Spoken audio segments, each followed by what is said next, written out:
y así prevenir y más bien darle al paciente una mejor calidad de vida futura. O sea, control de peso para todos los pacientes, porque sabemos, ¿verdad? Y está comprobadísimo que la obesidad nos va a traer cambios, es evitar impactos. Okay. Evitar escaleras, evitar que los perritos se tiren de los autos, sobre todo los que son como, no sé, pickups o autos como más altos.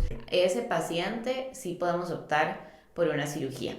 Año y medio, 2 años y reciben un diagnóstico de displasia de cadera, se quedan como, pero ¿cómo? Si mi perro apenas tiene 2 años, ¿cómo va a tener displasia? Eso no le da a los perritos de 10 años para arriba.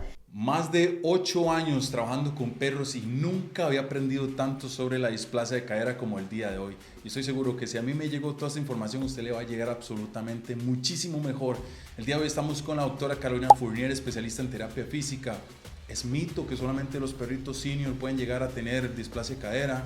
¿Es mito o verdad de que algunas razas son más propensas? El día de hoy lo vamos a ver y aparte de eso es reconocerlo cuando mi perro tiene displasia de cadera y aparte de eso, prevenirlo y tratarlo.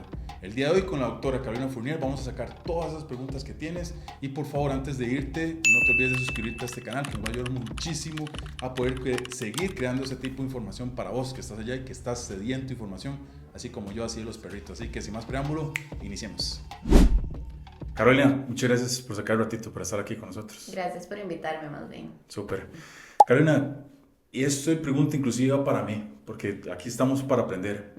¿Qué es la displasia de cadera en perros? Bueno, la displasia de cadera es una enfermedad en perros que lo que trata es de una incongruencia articular. Entonces, para explicarlo en palabras sencillas, como le explico a todos mis clientes, la cadera tiene que calzar, o el fémur tiene que calzar en la cadera así, como si fuera una bolita en un guante. Okay. En la displasia de cadera, como es una incongruencia articular, es que no está calzando así, sino que tal vez está así, o está así, o está así. No calza bien. Entonces, eso es lo que produce con el paso de los años, con actividad, con demás, es que el movimiento no sea el adecuado y empiece a haber roce entre estructuras en el fémur y la cadera que no son las adecuadas. Por lo tanto, lleva a ciertas complicaciones secundarias. Que como el tema de que el perro ya puede empezar a renquear o... Sí, exacto, digamos, como por ejemplo signos de displasia de cadera o que puedo ver yo en mi mascota y decir, uy, ¿será que tengo que llevarlo a hacerle radiografías o a cita con un ortopedista? Porque que el perro tenga problemas para sentarse, para levantarse, eso que los vemos como sentándose muy despacio, levantándose muy despacio, con dolor, que se quejen, renqueras en los miembros posteriores, dolor a la hora de tocarles la parte de la cadera o la parte de la espalda baja, incluso agresividad a la hora de tocar esas zonas pueden ser indicadores de que mi perro puede estar teniendo problemas de displasia. Pero ahorita vamos a hablar todavía más adentro sobre el tema de los síntomas, doctora, muchas gracias. Y esa es una pregunta que hasta yo tengo, ¿verdad? ¿Hay algunas razas que son más propensas a llegar a tener displasia de cadera o cualquier perro puede llegar a tenerlo? Claro, sí, hay razas que tienen un factor genético que con los años y la crianza ya se ha venido como intentando eliminar ese factor genético, pero razas como labradores, pastores en general, pastores australianos, alemanes, belgas, o sea, todos los pastores, bulldogs, los bulldogs ingleses son súper propensos a tener displasias de cadera, pero incluso ciertas razas pequeñas o tal vez que consideramos pequeñas, medianas, como beagles, también podrían tener problemas de displasia. Sí hay razas más predispuestas, pero pues en realidad es algo que cualquier perrito podría tener. Doctor, eso, bueno, ahora que estamos conversando un poquito sobre lo que vamos a conversar, se me acaba de venir una pregunta a la mente. Eso por la modificación genética que ha sufrido cada una de las razas. No necesariamente tienes que saber la respuesta, pero esa modificación genética que ha llegado a tener las razas a través de los años, por ejemplo, un ejemplo muy claro, el pastor alemán, es un factor que ha llegado a influir a que el tema de la displasia de cadera sea más frecuente o sea más propenso a la raza. Claro, sí, pero más bien de hecho es curioso porque antes este tipo de razas, por ejemplo los pastores alemanes, antes sufrían mucho más de displasias de cadera, porque ¿qué es lo que pasa? Que se hacen cruces entre hermanos, entre padres e hijos, ¿verdad? Cruces que no son adecuados y entonces los perritos salen mal.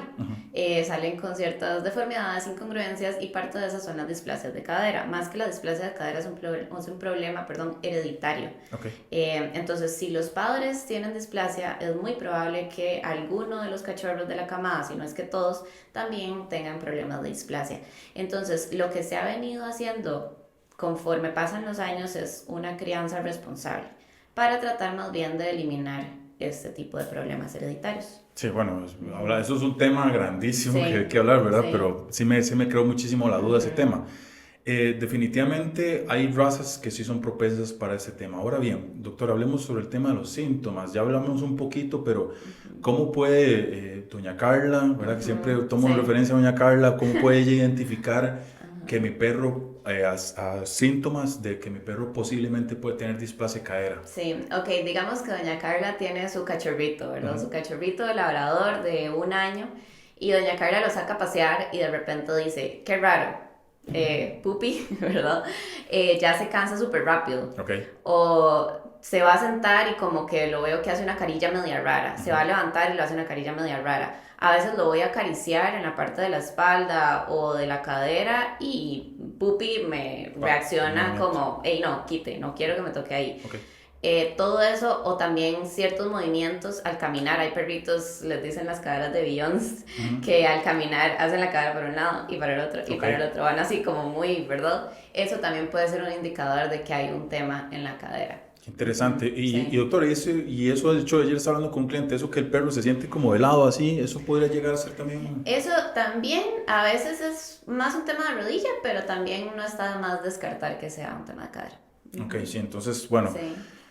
para las personas que están viendo, cualquier modificación que se haya realizado a nivel físico del perro de un momento a otro, ¿verdad? O inclusive gradualmente se puede estar regenerando, ¿verdad? Como el tema que mencionaste, es que camina diferente y ahora tiene dolores, el perro a la hora de tocar, ¿verdad? Ese tipo de Exacto. situaciones. Inclusive esta, doctora, quisiera agregar, pues es un tema que yo hablo muchísimo sobre los dolores crónicos.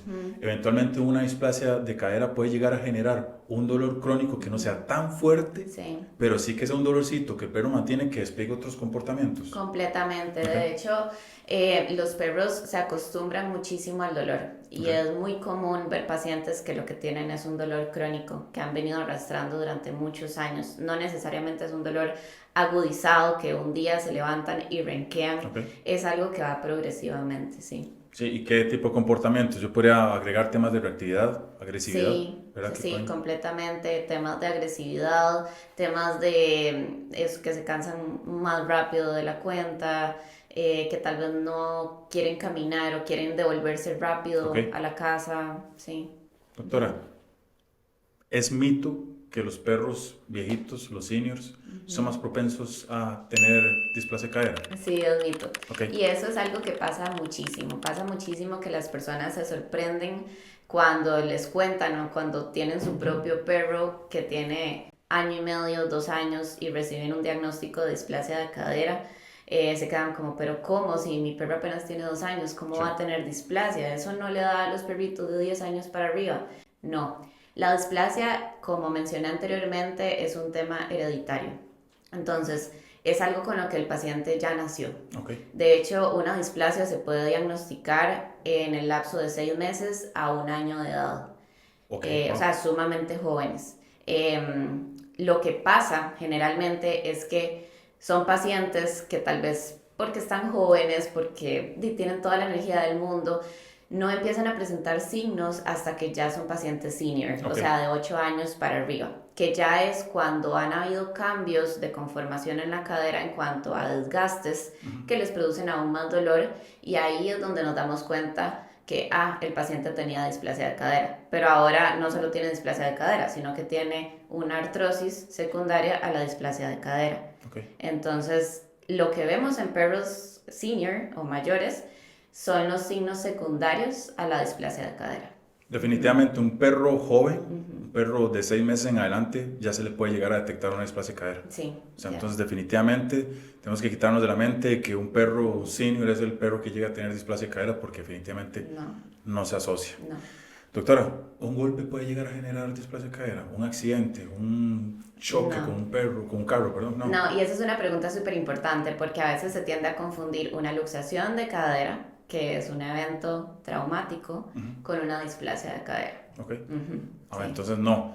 O sea, No. el perro tiene displasia de cadera 100% por un Exacto. tema genético. Sí. Qué interesante. Temas, bueno, es que eso, como vimos hace un ratito, toda la genética es un asunto. Es que cuando alguien llega y dice, es que tengo dos purulcitos lindísimos y no saben lo que están haciendo. Pero bueno, es un tema que podemos abarcar después porque sí hay mucho que hablar.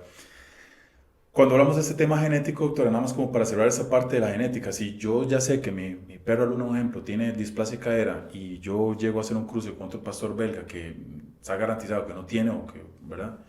¿Hay probabilidades de que lleguen a salir cachorros con displasia? Sí hay probabilidades. Okay. Entonces, de hecho, nosotros como médicos veterinarios siempre les recomendamos a los propietarios, si ya saben que su perro tiene displasia de cadera, que por favor intenten no hacer cruces porque sí hay una probabilidad de que las camadas salgan con displasia. Ok, súper claro. Doña Carla ya se dio cuenta, está súper triste porque claramente, ¿verdad? Ya el perrito tiene el tema. ¿Cuál es el siguiente paso? Ok, bueno, entonces doña Carla lo que tiene que hacer es que primero, ojalá llevarlo a una evaluación ortopédica, en donde se hagan radiografías adecuadas, alineadas para hacer un buen diagnóstico de la displasia. Dependiendo del grado de displasia y de la severidad y de el dolor que tenga el paciente, podemos optar por un camino que involucra cirugía de una vez y posterior a la cirugía la rehabilitación, o podemos optar por el otro camino que es el manejo conservador. Pero depende de cada paciente. No todos los pacientes son candidatos a cirugía de un solo y no todos los pacientes son candidatos a solo manejo conservador. Ok, qué interesante. Entonces, ¿y en qué casos, cuándo yo podría llegar a recomendar que haya una cirugía? Y la otra pregunta, doctora, es, ¿la cirugía cura la displasia? Bueno, ¿cuándo podemos llegar a recomendar una cirugía? Cuando es un paciente que el dolor no se alivia, que le damos analgésicos y aún así lo notamos incómodo, lo notamos agresivo, lo notamos que no quiere caminar o con claudicaciones, o que es un paciente que incluso desde ya le estamos dando rehabilitación para aliviar los dolores producidos por la displasia y no nos responde. Ese paciente sí podemos optar por una cirugía o una displasia de cadera que sea muy muy severa, o sea que casi que la cabeza del fémur esté allá por Júpiter y el acetábulo por otro lado, ¿verdad? Pero eso no es la mayoría de los casos. Y la cirugía, a ver, digamos que cura la displasia, ¿verdad? Porque lo que se hace es que, claro, se elimina la incongruencia articular. Hay muchas técnicas quirúrgicas para eliminar o tratar más bien la displasia de cadera, pero lo que se busca con una cirugía para la displasia es eliminar esa incongruencia, o sea, que ya quede mejor la angulación entre la cabeza del fémur y el acetábulo. Ok, y ese manejo conservador, me dijiste, ¿verdad? Forma parte también como parte del tratamiento post-cirugía, ¿verdad? Sí, es fundamental, y esto no solo para el tema de displasia de cadera, fundamental. Después de toda cirugía ortopédica, un paciente debería de recibir rehabilitación física. Ok, súper. Perfecto, sí, ya me queda súper claro. Y vamos a ver, ¿y a qué papel juega el tema de la terapia física, doctora? Vos que sos especialista en esto, ¿qué papel juega la terapia física en perritos posterior a una cirugía? O antes, ¿verdad? Porque también nos puede ayudar al tema ahí como tratamiento. Sí, claro. Bueno, la terapia física o la rehabilitación va por fases. A veces las personas piensan en rehabilitación y de una vez se imaginan el perrito en el agua o nadando o haciendo ejercicios así como, ¿verdad? Y no es así. Primero lo que queremos es un manejo del control del dolor, de la inflamación, y luego poco a poco, según el paciente nos lo vaya permitiendo, es que vamos introduciendo ejercicios terapéuticos para trabajar lo que es el fortalecimiento muscular, la reeducación de la marcha, una buena transferencia de peso, una buena movilidad, y ahí vamos, ¿verdad? Pero más o menos así es como funciona la terapia. Ok, sí, es un factor fundamental para la rehabilitación. Sí. Ok, perfecto. Doctora, ¿cómo puede llegar doña Carla, siguiendo con el ejemplo de ella? Esa sale con las orejas todas calientes, está hablando todos los podcasts, hablamos de ella. ¿Cómo puede ella llegar a prevenir, o cómo puede ella llegar a hacer a que el proceso de la displasia en su perro sea llevarlo mejor, pues, ¿cómo puede llegar ella a prevenirlo? ¿Cómo llevar eso? No sé si me logro comprender. Claro, sí, sí. Digamos que eso sería más para un paciente que va a optar por el manejo conservador. Tal vez Pupi, el perrito de Doña Carla, tiene una displasia leve, se puede manejar únicamente con terapia física y cuidados en casa. Entonces, ¿a qué nos referimos con eso? Ok, número 1, control de peso, y eso es importantísimo, y no solo para los perritos que tienen displasia de cadera, o sea, control de peso para todos los pacientes, porque sabemos, ¿verdad? Y está comprobadísimo que la obesidad nos va a traer cambios severos, tanto a nivel metabólico, ¿verdad? Enfermedades metabólicas como por ejemplo diabetes, problemas hepáticos y demás, como también mucha sobrecarga articular. Claro. Entonces, si sabemos que nuestro perro tiene un problema articular, hoy que estamos hablando de la displasia de cadera, y nuestro perro tiene sobrepeso, esa cadera, imagínense todo lo que va a sufrir. Entonces, súper importante. Y número 1, control de peso. Okay. Número 2, control de actividad física. No es que si tenemos, entonces Doña Carla ya no puede sacar a pasear a Pupi nunca más. No, no es así. Es que entonces vamos a controlar la actividad. Okay. ¿A qué me refiero con eso? Tal vez Pupi, el perrito con displasia de cadera, ya no es el candidato para ir a hacer un hiking de 3 horas en un terreno súper difícil, porque eso le puede resentir en la cadera. Pero Pupi sí debería de tener sus caminatas diarias de 20 minutos, media hora, en plano, con la correa siempre, ¿verdad? Como que sí es importante que mantenga una actividad física, pero controlada. Ahora, otro punto importante en cuanto a control de actividad es evitar impactos. Evitar escaleras, evitar que los perritos se tiren de los autos, sobre todo los que son como, no sé, pickups o autos como más altos. Evitar que salten de camas, sillones que sean muy altos. Entonces están las rampas, o bueno, pues hay clientes que tienen toda la paciencia del mundo y hasta incluso alzan a su perro para subirlo por las escaleras y así, ¿verdad? Para evitar igual que haya pues una sobrecarga en la cadera.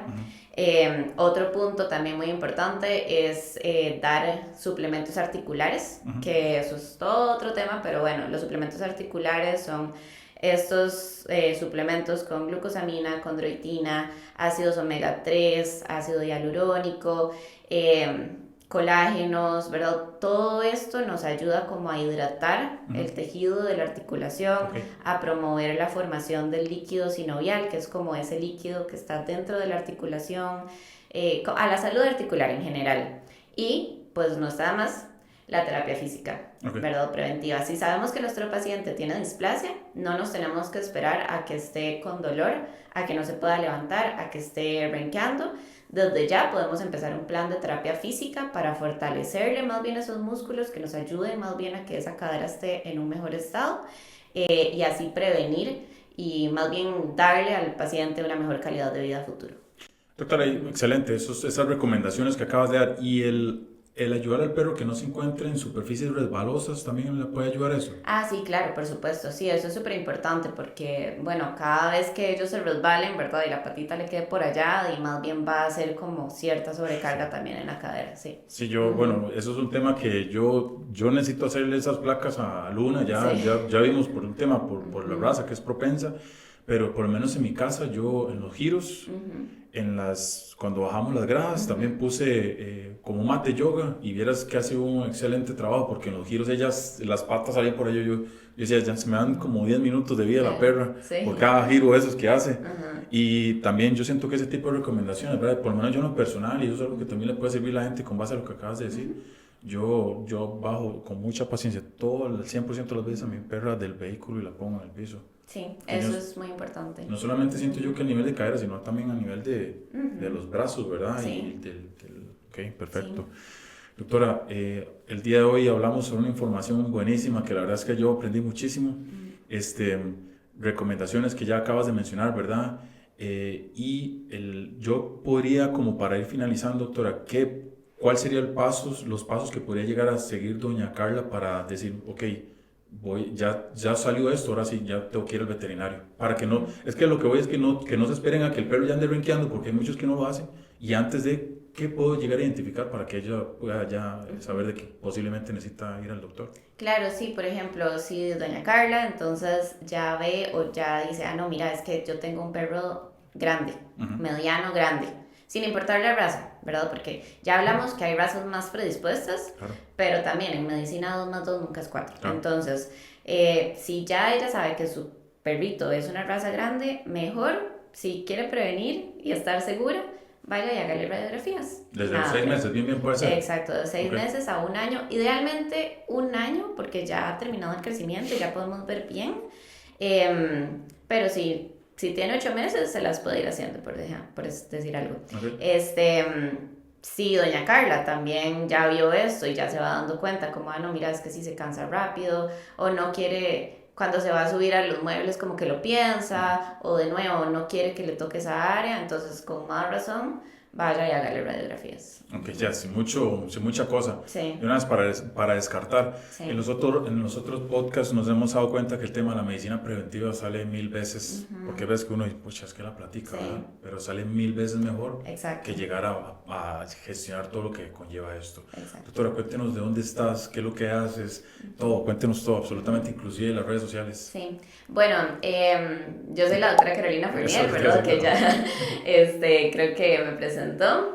Yo soy médico veterinaria, me especialicé en el área de terapia física en especies menores, o sea, en perros y gatos. Okay. Y tengo una clínica en Sabana Norte, la clínica se llama Vet Rehab.